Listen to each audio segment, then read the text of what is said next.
Hello everybody, welcome to our Chaos TV broadcast live today from what is a really lovely sunny Plymouth. We're in our brand new premises, Old Tree Court in the city centre of Plymouth, and it's gorgeous sunshine. You'll have to take my word for it today, but it's a really nice day in the city here, so welcome, thank you for coming.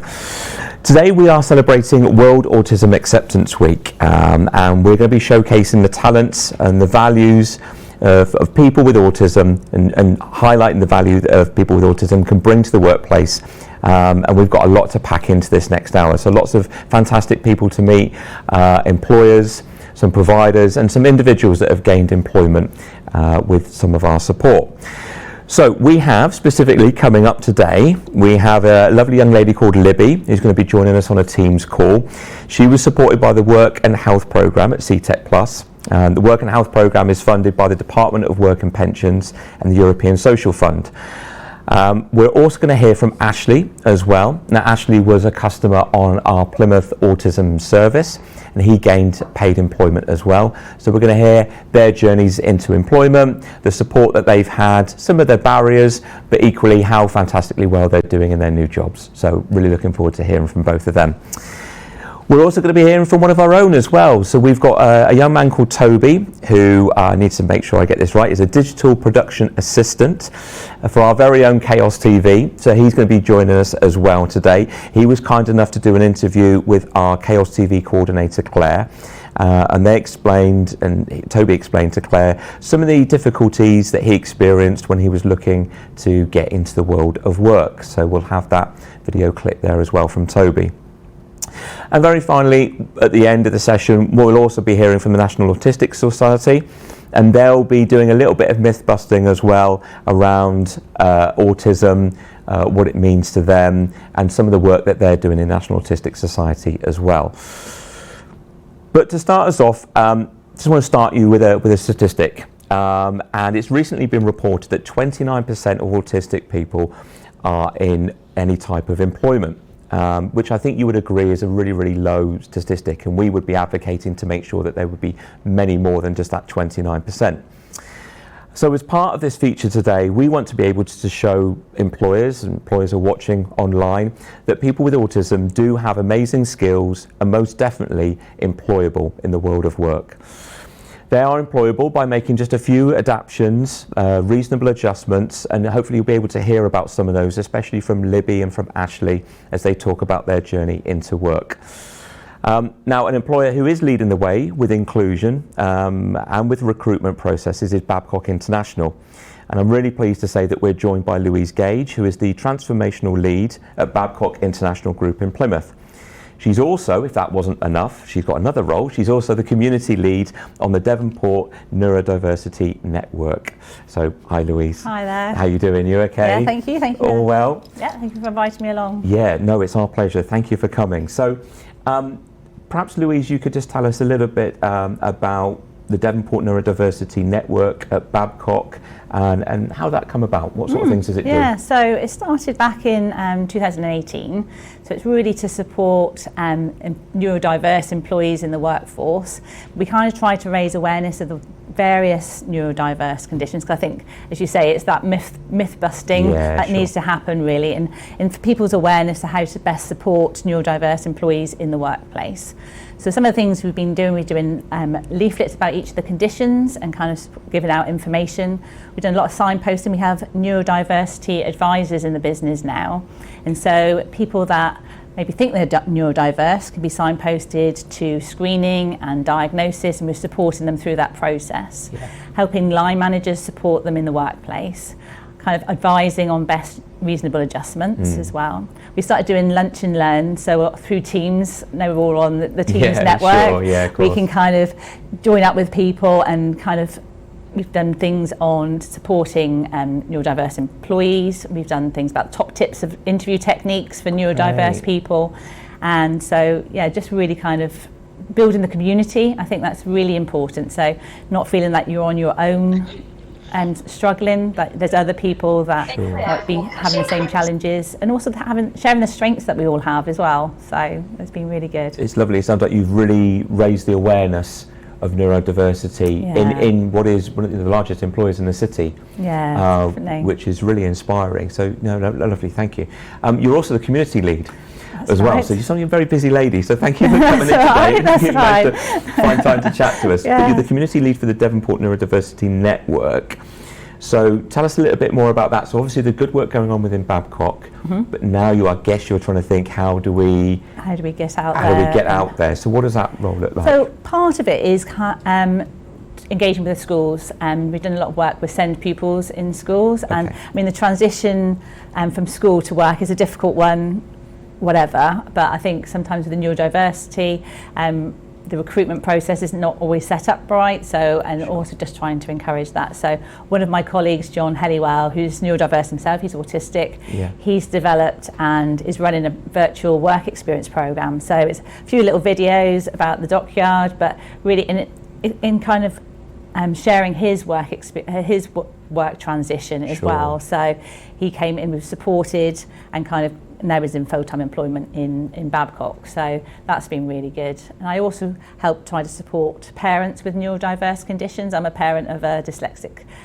son, so understanding all those different processes you need to go through to support your children, and again building that community so you're not just on your own dealing with it, because when you're in work if you're worrying about a loved one, it can be quite hard, but and also that then kind of supports the work we're trying to do in trying to kind of encourage neurodiverse young people to kind of come and work with Babcock and helps to support them. So. Oh, definitely. I think what is really, really nice is that you're practicing what you preach as well. You know, having John in the role that he's in, it shows that employment is absolutely a reality for individuals coming through school, knowing that their next steps, employment is absolutely a possibility for those individuals. So it's really nice to see a bit of a role model, I imagine. Yeah, definitely. As well for some people. Actually, we took him out. We went out and did the virtual work experience in person for the first time. Perfect. We got connections with Longcourt School in Plymouth, which is a specialist school for autistic children. We've been to Milford School as well, and I think the feedback we've had is that the pupils can see actually this is a person like me that has got full-time work. So it's been really important. Really relatable, which is really strong. You're practicing what you preach, so that's fantastic to hear. And of course, I guess an offshoot from this now then, and something we've both been involved in, is the Neurodiverse Plymouth Employers Network. Could you tell us a little bit, because it's really, Babcock have been a real driving force behind that. Could you tell us a little bit about what you want that network to try and achieve within the city? So it's exciting. It was only launched last month, so it's still quite new, and we still want to build that kind of network of employers, of charities like yourselves, with government bodies to kind of really kind of get Plymouth on the map with supporting the neurodiverse workforce out there, really. So we really want it to be for current and future neurodiverse workforce to really empower people, employees to feel kind of they can reach their full potential in work, and really support that kind of networking kind of ability. And the network can hopefully share best practice on, what does a good recruitment process, inclusive recruitment process look like. We can share, the challenges that we might come across, what obstacles we come across, how have other people kind of come around those obstacles as well. So I think it's a really good. We've got lots of different work streams planned for it, so including one which focuses on SEND pupils and that transition into work and that piece. So I'm going to be quite heavily involved with that. So I'm looking forward to that. So it's key. I think we're all really, really excited about that network, about influencing the future. For employers, but especially those young people coming through, as knowing that that's a realistic pathway through is so key. And I think having that charter as well written up that employers can sign up to make that bit of a commitment, even just to start reflecting on their own practices, recruitment practices, reasonable adjustments, just to start with a conversation. And they'll be able to make a real difference. So really, really pleased, and we're over the moon to be part of that network, and we'll be pushing that forward. It is really definitely. So last sort of question to you, Louise. So what would you tell an employer who was on the cusp of reviewing their recruitment practices, or perhaps they were trying to be a little bit more mindful towards neurodiverse staff within their own setting? You've clearly done a huge amount of work within Babcock. how would someone start? Because it could feel quite overwhelming, couldn't it, of where to start? I think start with a positive approach to it all. I think sometimes with neurodiversity, people see what people can't do rather than what they can do, and actually there's so many fantastic strengths, and it's such a bonus for your business to have people involved with this. So I think start with that. I think speaking to individuals, because not every person that experiences the same challenges or strengths, so really understanding the individual to understand what their needs and kind of support they need, kind of thing. And so you said about reasonable adjustments, and it can be the tiniest things. It's not the big things, it's the small things that matter. The environment that people sit in, even in kind of an interview, you know, if you know someone neurodiverse is coming for an interview, you know, would they prefer to be in more of a quieter area, or you know, that kind of thing. And there's so many different software packages out there now that are really accessible. We have quite a few available to our staff that can help with reading, can help with kind of taking dictation through meetings. So really good, and just trying to understand the person and their particular needs, I think, and come along to the network, and then you can just learn from everybody else what their kind of experiences have been as well. So well, Louise. If you didn't say it, I was going to say it, so well done for saying it. So yeah. No, but it genuinely is a good, you know, if you just had that desire to make those changes, then the network would be a really suitable place just to be able to start chatting to people like yourself, chatting to your colleagues within Babcock.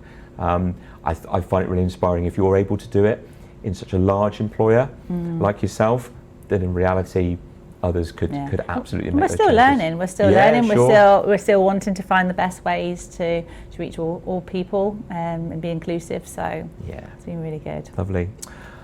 There we go. Oh, thank you. I mean, we've got a packed hour, so I'd love to be able to chat even longer. But thank you so much for joining us today. No problem. I think if anybody wants any more details in terms of making contact, Louise, or going to Babcock, hopefully along the bottom somewhere we should have the details. You can email us at Chaos TV though. You can email at hello@thisischaos.co.uk, and then the guys within Chaos will make sure that you're signposted to the right people. So there we go. So thank you ever so much, Louise. Really, real pleasure to hear from you. Thank you ever so much. Lovely. Thank you very much. Okay, now hopefully the technology is going to work, and we are going to be linking into a young lady called Libby. So hopefully she's going to be coming up fairly soon. She's going to be joining us on Teams. Hey, Libby. Hello. How are we doing? Thank you for inviting me in. You're more than welcome, Libby. Whereabouts are you today? I'm at home in Burris, that is in nearby that Helston direction. Fantastic, you're at home today. What's the weather like where you are today? Is it all nice? Oh yeah, lovely weather today. Nice, gorgeous sunshine. Oh, fantastic. So thank you for joining us today. So we just wanted to talk about some of your experiences in getting into work. So just wanted to know a little bit about your role. Now, am I right in saying that you're working at Warren's Bakery? Yes. Is that right? Fantastic. Could you tell us a little bit about how the work and health programme supported you into that role? I've been supported from that work coach named Dawn, and she helped me out with thinking I was doing the right one to do volunteering work, because I trying to searching a job, and I find it was tough because I was actually feeling a bit low, because I did tell my work coach Dawn and my mum to just get things sorted out. So I really want to get all that done. So I just thought, I want to go back to working at a charity shop. But after that, and then my work coach Dawn decided to approach her in Warren's Bakery. And that's how I got it. So I've been doing the volunteering for the past few weeks, and then after that, and then I got a paid job, a part-time job. Fantastic. So you were doing almost like a work experience there initially, were you? Yes, I did a little bit volunteer work experience for them, and now a paid job. So all good. So I'm doing as a retail assistant. Oh, that's your title, is it? Yes. Very nice. I didn't realise that before. I kind of undersold it a little bit, really, didn't I, when I said you just work at Warren's, but a retail assistant. Right, I know that now. That's good. That's good to know. So within this role then, so what's the favourite part of your job? What do you like doing? Well, I like to do is like doing the till and then helping to put these pasties in, put in a bag, and then give it to customers. I know I do the touchscreens till and all that because I like doing the money. I like doing the till. I like to face people and all that. So I like serving customers. And also I've been learning how to do that bake-off. Like I put pasties in to put it in the oven. So I need to know the temperatures and everything, and then put it in that when you're serving your customers in the front to put pasties in. So I've been learning a lot, and then I've been making a nice, lovely friends in that staff, and they were really supportive and helpful. I met a nice manager named Anne. She's been helping me to get things through to teach me and everything. So she has been lovely, really. And then I felt really more welcome and comfortable in there. No, that's really lovely to hear, especially when you're starting in a new job. It's really nice to know that you've got colleagues and managers that are there to support you, just to help ease you in with it. It sounds like you've got lots that you really like about this role then. Yes, I really enjoy it there. No, and I guess working with the public every day is a bit different, isn't it? You're never really sure who's going to come through the door, so that's quite nice and exciting, isn't it? I'm really pleased you're enjoying your role, and I'm even more pleased that actually you've got a really supportive staff team there that are helping you. That does kind of come on to my next question, actually. So this is really good. It's like you've seen them before, Libby. Maybe you might have seen these questions before, possibly. But could you just perhaps explain to me and the people that are watching just how your autism affects you? So what does it look like for you in the workplace? And are there any sort of specific coping mechanisms that? Sorry, I'll say that again. Coping mechanisms that you've put into place to help? No, not really, but I don't want to get like too stressed and everything. So they do tell me and everything to get all done and all that, and also they do let me know like week before what's going on and all that. So so not really. No, but it sounds like you've got a really good supportive staff team and a manager there, though. Yeah. So they've been helpful as you started to go into work and made sure that it's been a really positive experience for you. Yeah. No, that's great. Now think before this positive experience. So I imagine you've been looking for work for maybe a little bit of time, and if you've had support from the work and health programme, then there may have been other experiences that you've had. What are some of the difficulties that you've experienced when you've looked at previous recruitment processes? What have you found really difficult with job interviews? I've been finding it difficult when I'm trying to finding a job for searching in interviews. When I go to interview, after what I've done, they don't always necessarily let me know keeping in touch by next week. And I was waiting for them, and after that, nothing heard from them at all. And that's really upsetting, really. And also sometimes, and when I go to the interview, then I just find it after I'd done the meeting, the interviews and everything, it was finished quickly. And I thinking I had a bad feeling if I get the job or not. And also sometimes they don't always let me know. That's why I find it a bit difficult, really. It would have been really helpful just to have that bit of feedback.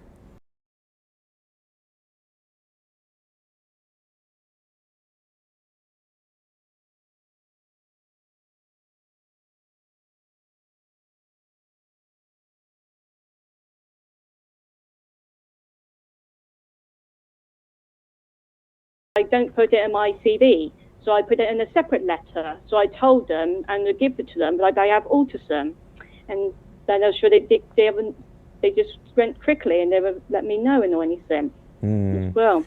Well, well done for you for highlighting that then, because I can appreciate sometimes that can be a barrier for some employers if they might have seen it. It doesn't need to be a barrier at all, but well done for you for highlighting that. You would just hope that they would take into account, if we just heard from Louise from Babcock, talking about some reasonable adjustments, talking about actually they could be quite easy and straightforward. Clearly there's still work to be done supporting employers to make sure that they're aware of those reasonable adjustments. But it doesn't matter now, Libby, because you're a retail assistant, aren't you? Retail assistant, I got that right? Yeah, good. Yes, you're at Warrington, so it's all worked out. Yeah, so it's good. So, but I know what you mean. You would have much preferred to have a more positive experience when you're looking for work, even though you've disclosed the fact that you've got autism. So glad it's worked out well for you in the end though, Libby. So just thinking about some of those things, so you've highlighted some of the difficulties that you've had, but what kind of adjustments do you think employers should think about in their recruitment process for people with autism? What should they do? Well, I have my work coach Dawn and my mum came with me and went to the meeting for Warren's Bakery to discussing about it. So I went with them. Even if they need advice, if they want a bit struggle, if they want to take it easy, if they want to go ease, they can know the employers they can always ask the employers if they want, well, the interviewers, if they want to go to would bring them support worker with you, so it makes you feel calm, and if you want to go over there and all. And when I went there, it really worked. When I was about taking the volunteer work, but I was with my work coach Dawn and my mum, and I felt really more calm and relaxed and less nervous. So that made all the difference for you to be able to get that job then? Yeah. Yeah. And also, yeah, sorry, carry on. No, I want to hear from you. No, you carry on, Libby. No, you say. Yeah. And also, if they want to interview or anything, they make sure to let you know if you have got time to prepare and all that. If they want to help you provide the questions and everything, make sure you get to a couple of days before. So, yeah. Really good suggestions, Libby. Really straightforward ones, aren't they? About just having that little bit of support at the interview, maybe having those interview questions in advance. We're not asking for a lot here, but actually it made all the difference. And you're testament now, because you're doing really, really well in your job. Lovely to hear the support from Dawn on the Work and Health programme, who obviously, did some fantastic work with you. And then did you get a bit of support from WorkFit as well? Yes, I had that WorkFit phone call named Tricia. And she just checked on me to see if I get it and all that, to check, because I'm mostly with Dawn. When she rings me, if I get everything sorted, if I don't get stressed and everything all fixed, really. So I do get the work fit from that woman named Tricia. That's fantastic. Well, listen, thank you ever so much, Libby. Thank you for joining us today, taking time out of your day. It's been a real pleasure. All the best for your role within Warren's Bakery. Okay. Thank you. And thank you ever so much for sharing your story today, Libby. That's been fantastic. Thank you. Thank you very much. Cheers. Take care. Bye, Libby. There's Libby. So lovely to hear her journey into employment, and we're going to hear from Ashley a little bit later on as well. But right now we're going to go to a video, like I said before, one of our very own, Toby, who's a digital production assistant for Chaos TV. Now, despite the fact that he graduated from university with a degree in animation, he spent many years unemployed. He was then signposted to the Chaos Group, but we're going to hear a little bit about his story with Claire on this video now.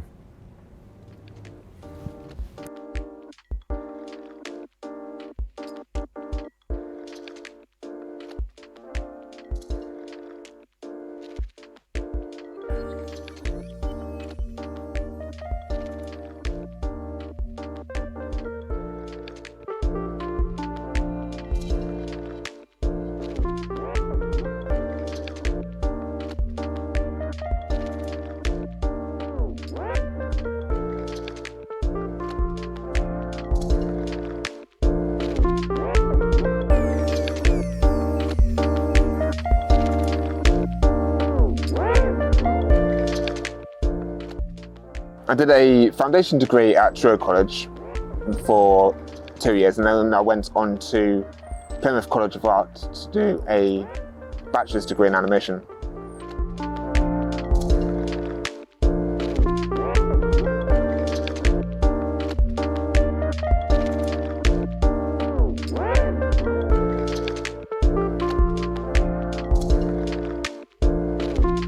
So autism affects me on a day-to-day basis, mostly through social interaction and being able to read people's tone of voice, their body language, and their emotion. So when someone tells me it, I take it word for word. I don't, if they're talking about sarcasm, or if they ask me to do something that doesn't really make sense, it won't make sense to me at all.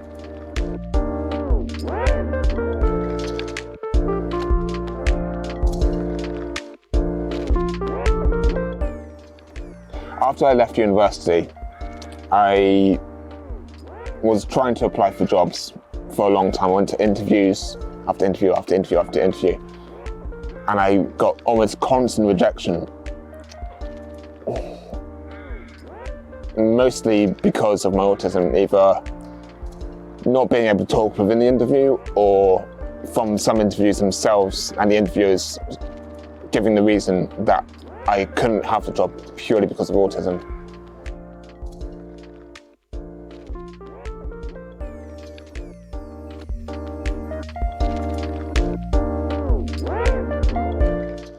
So when I first met Toby, you could instantly tell he's a very gentle soul. And one of the first things that I think we spoke about was, because he's always very apologetic, he's always saying sorry and sorry and sorry, and he doesn't have a need to say sorry. He really doesn't, and didn't then and doesn't now. And so the first thing I said to him was actually, rather than saying sorry, say thank you. He said, well, why do I need to say thank you? And I said, well, say thank you because it has a better connotation. So rather than saying sorry for being late or sorry for needing time, just say thank you for allowing me the time, thank you for providing me with it.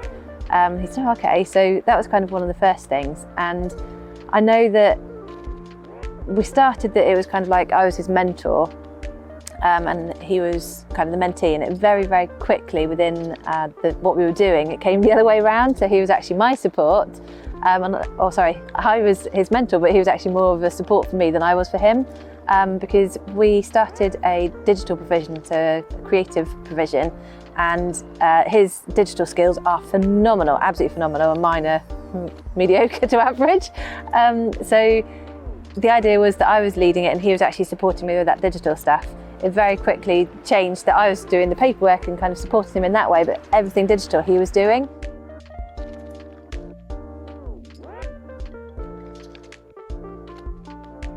So the coping mechanisms I use at work tends to be needing extra time to be able to communicate with my colleagues, or if I get overwhelmed, I tend to take 5 minutes to myself to bring my heart rate, my stress levels and my brain activity down a bit.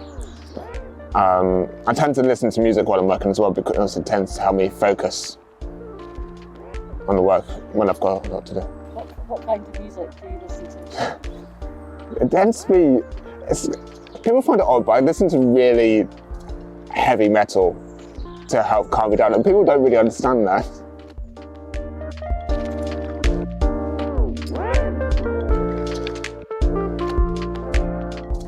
So out at Chaos Farm, what we do is we take a person-centred approach. So it's suitable for anybody, so people with autism or people without, with additional kind of challenges.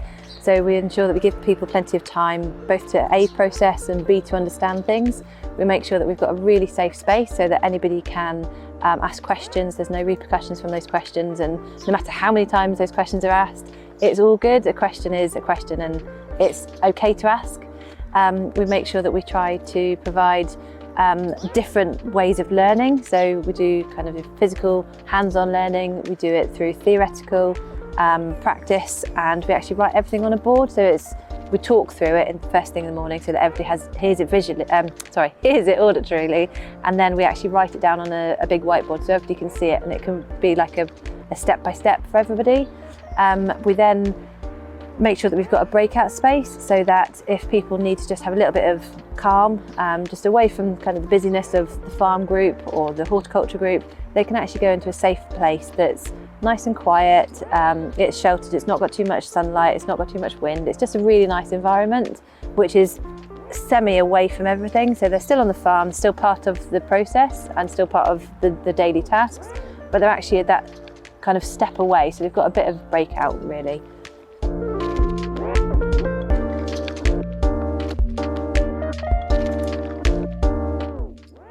So Chaos has always been incredibly supportive, even when I began on the creative provision. They were incredibly inclusive, and if I ever needed help, there was always someone there I could ask. Even now when I'm working on the production assistant side, if I ever needed any help or any extra time on a project, or if I need to ask constant questions over and over again, they're always happy to help, and it's incredibly, I'm really happy working here. incredibly happy working here.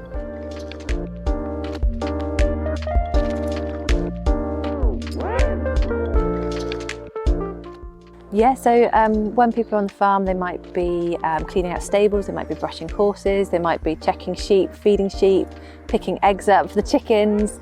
So some of that is actually, it's quite a lot for an individual with autism. It's quite a lot to think about, and sometimes they don't like things that fly, they don't like bigger things, or it might be the noises. There might be different things within that, so there's additional challenges for each individual.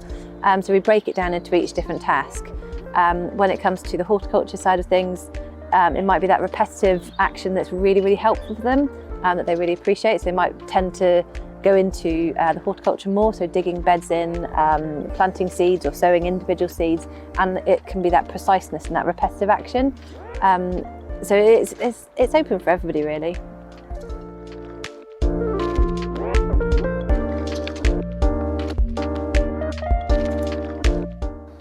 If the employees know that the person going in for the interview has autism, they need to give more time for the interviewee to give their answer. They need to, if possible, go into a more quiet room where there's no distractions, because even small noises like a clock in the wall or background noises from other colleagues in the background, or anything that seems like a minor inconvenience to any person with autism, for someone with autism, is heightened to such a degree. Like right now, there's traffic going by, there's noise all around, there's machine equipment, and it's all heightened, and it can cause a lot of stress and distraction from what they're trying to focus on.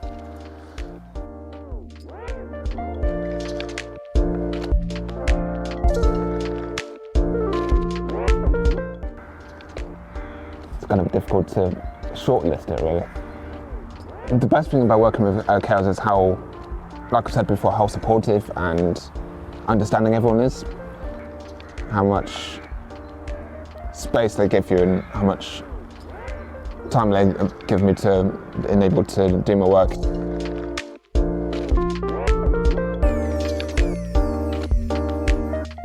If there is anybody who has autism and has been struggling with mental health or depression, try talking to Pentrief or try talking to your local mental health team, because the help is there, you just need to talk to someone. I can understand how difficult it is to try and reach out, but you need to.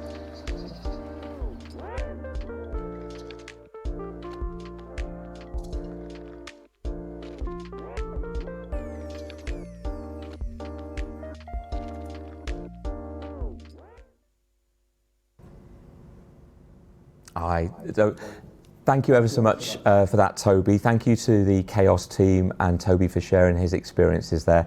That was really lovely to hear. So from the video, we now go back live to the studio here, and it's my real pleasure to say that we're joined by Ashley. Hi, Ashley. Hi, Neil, thank you. How are you doing? You okay? I'm good, thank you. And yourself? Yeah, all well. Thank you ever so much for joining us today. No problem. It's always great to hear from you, and we've done a few of these things now, Ashley, haven't Yeah. we? So I know your story really, really well. So, Yeah. but of course, people perhaps there won't necessarily know about it. So, how long have you been working now in your current role? About 8 months now I've been working. 8 So, months, yeah. okay. And for you, how does it feel to be working? What are you enjoying about your role? It feels greatly working, and I enjoy being around people, actually being out there and doing something, because obviously being home all the time can kind of just be a bit of a bore, really. Yeah, so tell everybody what you're doing. What's your role and where do you work? I work at a restaurant called Crispies in the Plymouth City Centre. Okay. And I'm a front of house team member. We're called Superstars. All right, superstars. Yeah, and we have all different roles in front of house. One day in one shift, I could be 1.7 customers taking orders. Then I could be working the pass, I could be getting food ready for trays, takeout, or packing orders for Uber Eats and Deliveroo. And then I could be down the dessert section, making milkshakes, waffles, and cookie doughs. Goodness. And then I could be actually in the front, seating customers, bringing food to them, answering questions, helping customers that need it. Goodness, you're a busy guy then. Yeah. And you do quite long shifts, don't you? Can be, yeah. It can go from 5 hours to like 6, 7 sometimes. Right, okay. Yeah, sure. But you're called superstars. Yeah. I might have to borrow that. I might have to chat to my manager and say, I fancy being called a superstar. That sounds quite good. So you got this role, but I know it's taken a bit of time, hasn't it, to get this role. How was Plus and Andrea in the Plymouth Autism Support Employment Service, how have they supported you? How have you supported you? There's been loads of support really. From originally started working with Plus, I was looking at doing cleaning work. Okay. And then I really thought cleaning is not a job for me, I'm looking for more of a career. So I talked to Andrea and she supported me with it, she 100% helped me. And I originally was looking at doing care work, working in care homes. Okay. When I didn't really plan out what I was looking for, I mentioned I wanted to work in food, like in back of house areas. Andrea again was a big support, helped me with that. And originally for back of house doing like porter work. And then we also looked at me doing, we originally applied for a job for back of house. I thought it was back of house, but then it was front of house. Okay. And I'm glad it is now front of house because I really enjoy working with people. And support Andrea, taking interviews, having me CVs, everything she's done for me. Without her support, I'll probably be working right now at Plus. To be honest, I think I'll be still on benefits, applying for jobs, but not getting my fullest. Good. So she's really helped. To really kind of, has. It feels like also like she's built your confidence up a little bit from where initially you were coming through and saying, well, I've done cleaning before. That's what I'm going to stick at. That's what I'm going to stick at. Actually, I know Andrea's probably pushed you a little bit, challenged you a bit to think has. You could do a bit more. It really helped though. So going from sticking what I know to doing something new really pushed me there and it's really helped. Good. It's nice to see the smile on your face talking about the job. So it's really lovely. Yeah. Could you explain some of the challenges that you've faced? Because it's not all been quite so straightforward, is it? No. What are some of the challenges that you faced in finding employment, Ashley? I think it's just having a chance, really. Because I've had tons of interviews, as you know, I've just told you. I've had a load of jobs, a lot of interviews. I've done probably every interview you can think of. I've done face-to-face, phone, video. I've done work trials and group interviews. I think just getting that chance, getting your foot in the door is a big part of it. And when you apply for jobs, you don't always, they tell you you're going to get a phone call or email, let you know if you're successful and why. And a lot of the time you don't get that with a lot of these companies. So there's some similarities there, isn't there, between what we were hearing from Libby and yourself in terms of getting that feedback, getting a call back. I know you've had difficulties where there was an interview on like a Teams. Yeah, I'm not great with usually set people. So on a video call, I'm not sure the luck. So I'm looking left, right, here, there, everywhere. And the woman thought I wasn't paying attention to her to interview, and that kind of thing put the bad for me, thinking I'm not paying attention to her. How am I going to do in the actual role? Okay, but actually you could have done that role. I believe so, yeah. If I actually talked to our person to person, like face to face, not through a video, I think I had a better impression. Sure. So there's some similarities, like we say, with Libby there. So we're hearing quite similar sort of things coming through in terms of some of those barriers of what you and Libby, and I'm sure many others, are finding in terms of getting into work. So flipping that around then, now that you're in work and you've had a more positive experience, what are some of the changes that you think employers could make to their recruitment process that could make that interview process a little less stressful? I think let us know what it's going to be, if it's going to be a face-to-face or a phone call or video. If you can't do a video, maybe do a phone call fast, get the person comfortable talking to themselves. I would prefer a phone call face-to-face or video. I prefer face-to-face to a group interview because I get comfortable in groups with people I don't know I can't be myself. So I think maybe give us the option of a choice. If you can't, right now, of course during COVID, it couldn't do face-to-face. Maybe say we could do a phone call instead or video. What would you prefer? I think it would help. Yeah. So having that range of options would be really, really key. Yeah. Just to get the best out of you. Yeah, because I prefer phone call to video. I prefer face-to-face, of course. But I'd do better in a phone call than I'd do in a video call. Okay. Right. And me personally. Yeah, that would really, been a lot help. better for me, yeah. And just the basics of just getting back to you with a bit of feedback. Yeah, if it's just saying, you weren't successful today, thank you for coming in, better than hearing nothing either. Because sometimes I get told, you get feedback, email, I never got none of them. And Andrea, for me, just before, and then had nothing. It was like, I would give you feedback, and then nothing. It's kind of like, it puts you down. I think, is it me personally? Of course. And it don't make you feel good when you don't get that. Yeah, of course. No, absolutely. So I'm interested to know, so what have Crispy's done for you to help you make sure that this opportunity is really successful. What support have they provided in the workplace for you? Understanding what I need as a person, so a manager understands I don't always pick emotions, as the guy said earlier on, that you always pick up emotions. Sometimes you say something to me, like you said to me, oh, do this, sarcastically, I might think, do you mean that? Should I do that? Sure. And they understand that sometimes you talk to me, to be blunt, tell me you want this done, don't kind of say it in a certain way, so I understand. And when if I'm doing something wrong, maybe kind of let me know I'm doing it wrong, don't get angry at me straight away, or lose your temper and say, Ash, you're doing that wrong, not great, I'm not happy with that. Instead of just kind of, I'm going to pick up your upset, you're angry, I'm not always said pick it up myself, so it's kind of, they understand that, and they still understand that I would sometimes need that bit more with it. Yeah, no, and completely reasonable to request that. Do you have anywhere, like I can imagine it gets very busy. It can do, yeah. In the workplace, is there any sort of adjustment in place in terms around when it does get very busy, kind of a bit overwhelming maybe? If I'm this like a town manager, supervisor, I'm getting a bit overwhelmed, I need to take a second to go outside, get some air, have a drink, calm myself down. Yeah. Then when I come back in, I got support again, let them come in, they'll maybe support that area if I'm struggling because it's getting too much, someone come along and they'll support me and kind of tell me you're doing fine, don't worry, you got this. And just those words really help as well. It's just really nice, isn't it? We all like to know that we're doing well in our job, that we're valued, that we're doing that good job. So that happened once to me actually. I was working that section and it was getting a bit too much. So my manager goes, take a second, go outside, calm down. I came in, he's welcomed me, he helped me get all caught up. He goes to me, don't worry, keep calm, you got this, you need support, I got you. And it really helped me feel good, that thinking, I got that support, I can ask for the help, I need it. And him staying there is telling me, not saying, oh, you did a bad job, you're doing good, he's like. Sure. And it really made me feel good knowing that I'm getting that appraisal and kind of feedback saying you're doing well, even in the work itself.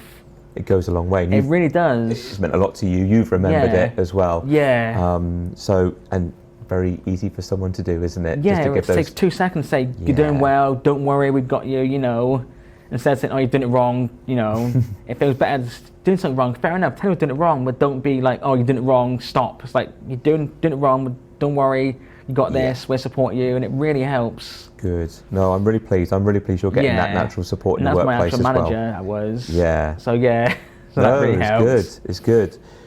So you've got this job, you're doing well, you've got a great employer that's clearly supporting you, but what's important to you to be working? Why is it important you've got this job? I've been on benefits my life, even working, I worked a lot part-time, so I'm on benefits, and it's nice being able to actually pay my own bills and do it for myself, and I've got a child now, and I want to be a role model for her, because growing up my mum was on benefits because she had 5 kids, my stepdad had disabilities, so he couldn't always work. And I want my daughter to see that, working, you can do it. Even if you're from a low income myself, you can still get out there and work and be there, show her that you can do it. I said, being a role model for her, and it's something I really think she needs, and I just want to do that. It's lovely. I've heard you say that before. Yeah. And I always really love that part. Yeah, it's a big thing for me, that is, for her, and show that. I've never had that growing up. Mum tried harder, because my mum also a role model as well, she was. But I want to be role model a different way for my daughter, and just provide and show her that anyone can provide, any problems. Well, not a problem, you know what I mean? No. Yeah, sure. No, I know. No, I always love hearing that when you talk about that bit. It's that, I'm so pleased and proud that we would be able to be a small part to support you in that journey. Yeah. You did all the hard work, Ashley. You got to where you needed to get to, and I'm really pleased. So thank you. Thank you very much for joining us today. No problem. Thank you so much for sharing your experiences. Of course. Long may this job last as a superstar. I'm going to take that one forward, my friend. I think that's great. Be called superstars. So thank you ever so much for joining us today, Ashley. Thank you for having me. That's great. Okay, so I think we're now going to go to another section where we got to do a video earlier today with a lady called Richmal Baybank. Now, she's an employer manager for the National Autistic Society, and they very recently celebrated their 60th anniversary. She told us about some of the great work that they're doing to raise awareness of autism in the workplace, and looking at busting some of those common stereotypes and stigmas surrounding autism. So let's have a look at the video we did earlier. Okay, good afternoon everybody. So I think you've met me already because I'm already presenting, so I've probably just reintroduced myself again. But I'm really pleased today to be able to say that we're joined by Richmal from the National Autistic Society. and we're going to be asking Richmal some questions and a little about the type of work that she gets to do. So before we start off, Richmal, do you want to just sort of introduce yourself and your job title and say what you do? Thank you so much for having us today. It's really exciting to be talking about autism with you. So my name is Richmal Maybank, and I'm an Employer Engagement Manager at the National Autistic Society. So that means that I work with employers to identify roles within their organisation to support autistic people into work through our Autism at Work programme. Fantastic, lovely. It's a real pleasure. Thank you for joining us today. What is World Autism Acceptance Week as well? So I know within Plus and Seetec Pluss, we've been celebrating this week, absolutely promoting as you know, with the support for adults with autism, especially moving into employment. But thinking about yourself and thinking about the type of work that you do, perhaps you could tell us a little bit about the work that the National Autistic Society is currently involved in. So we're actually celebrating our 60th birthday this year, so it's a very special year for us. So we're the leading charity for autism in the UK, and we do lots of campaigning. We train people to understand more about autism. We have 113 branches, and we have 7 schools as well. So we're national, so we're supporting lots of different people in different ways. I specifically work for the employment side of the National Autistic Society, and we run a programme called Autism at Work, which is specifically working with employers to help understand more about autism and to make sure that they have autism-friendly practices in place, and so that we can support more people into work. No, that's fantastic. And do you find employers are quite receptive to the support that you can Absolutely. give? So I've worked, I first started at the National Autistic Society in 2011, so quite a long time now, and I have seen the employment landscape has really changed. And I think previously it was often about us supporting autistic people to kind of fit into a non-autistic environment, and actually that's just the wrong way round. So what we do now is more around educating employers to understand what it's like to be autistic, some of the barriers into work, and some of the adjustments that they can make to make it more accessible. And often those adjustments are really small, so it might just be things like changing the environment, or it could be changing some workplace practices. But the feedback that we get from organisations that we work with is that actually it's really beneficial for everybody anyway. So it's just sort of going back to best practice very often. But yeah, we're finding that there's lots of people who are a bit more aware about autism. So we're finding that people are really supportive of our work. No, that's great. No, fantastic. Obviously, we're doing our feature today, and it's focusing absolutely on employment for people with autism. But we've seen a recent report that's been put out by the Office of National Statistics that shows that autistic people are the least likely to be in work of any of the other disabled groups. We see that there's 29% of autistic people in employment. Certainly for us, I'm sure for you as well, these are really no numbers. How do you think we can change some of those perceptions for employers when we're looking to employ people with autism? They're really shocking statistics, and they're actually lower than previous research that we've conducted, and so it's quite disheartening for that to be released. I think a lot of it is around understanding. So when we've asked autistic people, when we've asked our supporters, I think the feedback we're getting is that acceptance and people really truly understanding what it's like to be autistic, and the sort of passions that somebody wants. So when people want to get into work, I think there's often stereotypes as to what autistic people can do. I'm often asked, what kind of job can an autistic person do?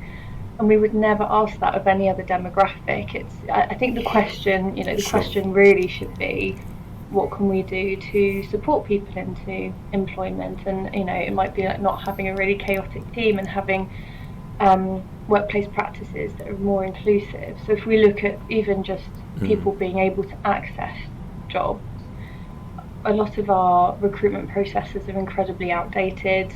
It's all about being able to present yourself and sort of socially at an interview. It's not necessarily being able to demonstrate your skills. Somebody can learn to be really good at an interview, but they wouldn't necessarily be able to do the job. And for a lot of autistic people, being judged in that way is incredibly difficult, because you might be drawing more on things that they find a little bit more challenging, rather than being able to demonstrate the amazing gifts that they might have and the talents that they might have. Absolutely. So I think a lot of it is around the recruitment process. Recently, we supported a young man into employment. His preferred method of communication was written. When he gets nervous, he has challenges with his speech. And so part of the recruitment process for him is that we had a Teams call, as we had an informal chat to begin with, but actually he was able to use the chat function and he's incredibly funny. The questions that he was asking were just really demonstrated the passion for the role that he was going for, that he really, really understood what the task was and what the job was about. He was referencing different software. I mean, it was completely going over my head in terms of what he was asking, but it really impressed the panel to the point where they said, actually, we don't really need to do an interview in the usual way. We're just going to send you the questions. You can complete them, send them back to us. And they did the interview in that format. He did a 6-month placement with them, and he's now been offered a full-time job. So it just goes to show that there are ways of being creative and more inclusive. Yeah, and what's lovely from that kind of good news story is that actually those reasonable adjustments were very cheap, very straightforward, and maybe just like with the work of the National Autistic Society, your fresh eyes looking at that, for that young man to be able to use the chat function, for that employer to be able to give her those questions over to the individual so that he could then respond to them beforehand. Very, very straightforward, reasonable adjustments. Often sometimes employers and people think reasonable adjustments are going to cost a lot of money, very involved, lots of resources. It's not actually the case, is it? So that's a lovely example there of just how straightforward it can be, really. Absolutely. And with the programme with our Autism at Work programme, we work with employers to go through that process. So we will look at the interview process with you. We can advise on things that you can try. It has to be, when we talk about reasonable adjustments, they have to be reasonable for both sides, obviously. Sure. There are certain jobs that wouldn't be possible, and we recognise that. But I think where possible, to try and make adaptations, and as you said, they're usually free, and they usually benefit everybody as well. So if you think about an interview, you want to get the best from somebody, so providing questions in advance. You can always have probing questions, but you have to provide a bit of trust and autonomy to people, and you will still get different perspectives, and it just makes people less anxious, and it just makes people feel like they're being given a bit more of a chance. Absolutely, and we see, whenever we do interviews or we're supporting individuals who are autistic going into interviews, we want that individual to do really, really well. I've been an interviewer. I don't want to see somebody across the table from me, stuttering, getting tongue-tied and not doing very well. I want them to do exceptionally well, to show off what they can possibly do. So absolutely, I think that's a really nice way of just allowing that person just to achieve and just to be able to talk about what they can do, and a really lovely example. So thank you for that. It's really helpful. You've mentioned some of the really valuable skills that people with autism have, but you've also touched on the idea that you have to do a little bit of work around kind of myth busting as well, on various stereotypes associated with people with autism, and how maybe we can dismiss some of those stigmas. I mean, is it possible to go through some of those kind of ones, because we do get to hear them a lot, and I think it's worthwhile just trying to resolve some of those, shall we say? Absolutely. So something that a lot of employers come to us and they'll say, you know, there's a stereotype in the types of roles that people want to do. So very often it'll be, oh, autistic people must be really good at tech or maths, and it's almost like there's this savant angle that people draw on. And often, you know, and I think it's, you know, there's obviously some people who are good at that, but there's all sorts of, being autistic doesn't mean that you're, you know, that's just part of the person. You know, somebody's skills and interests may be completely different, like everybody else. But we do often find that those are the types of jobs that sort of come to us, and we're trying to sort of branch out, and we're trying to look at different roles. And when we've had previous research conducted, we've actually found that the creative roles are the ones that people are most interested in.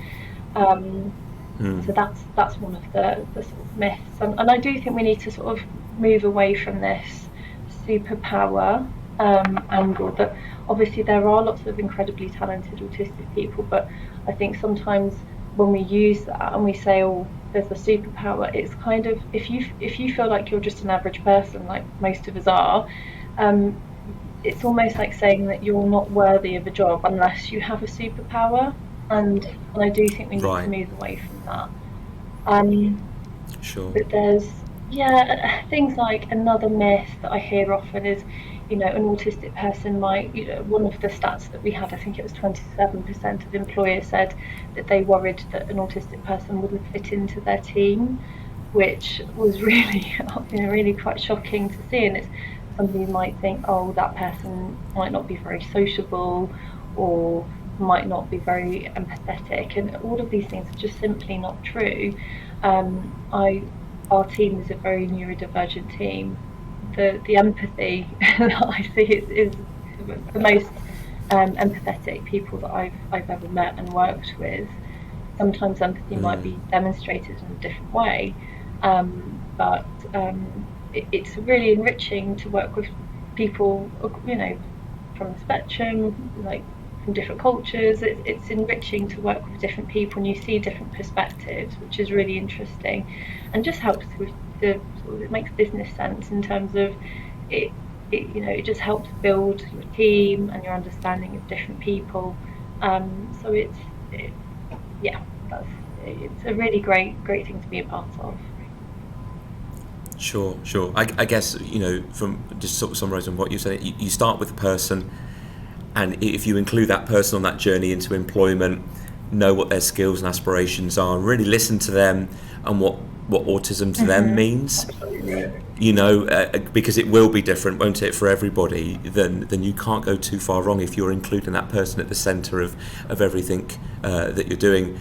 We in the same sort of way, Richmond, we supported a young man who is front of house at a restaurant serving customers, and, you know, maybe say traditionally, if you looked at some of the stereotypes in terms of, you know, having eye contact and interacting with the public, ever-changing kind of public, that might be a little bit of a challenge, but this young man is being lined up for a supervisory role.